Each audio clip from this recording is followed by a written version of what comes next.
นกเอ๋ยนกเขาของเฮาเก่าก่อน เจ้าภาคจากคอนลงคู่ไปอยู่แห่งใด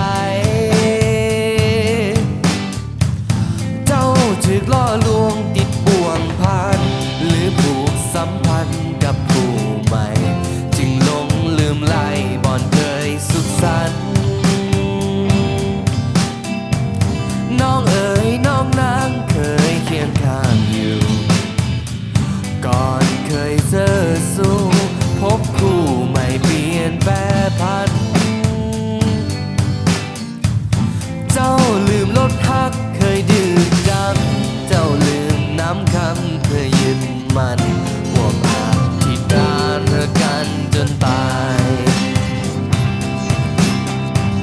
ทิ้งก่อนขอลำที่เจ้าเคยนอนเหลือเพียงอนุส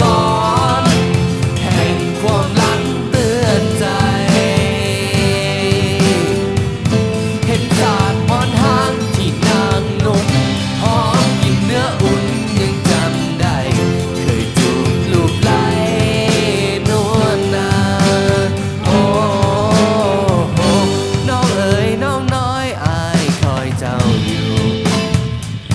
กับเถิดยอดสูงข้าอยู่โดดเดี่ยวอ้างว้างแม้เจ้าหลงเดินทางผิดไป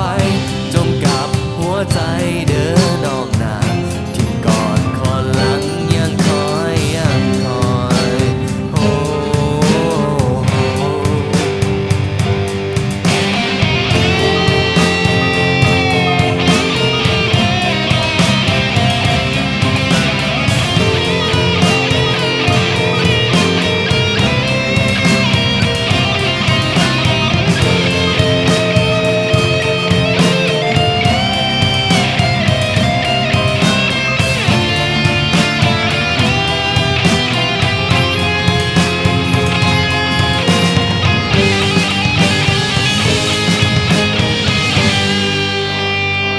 ที่เจ้าเคยนอนเหลือเพียงอนุส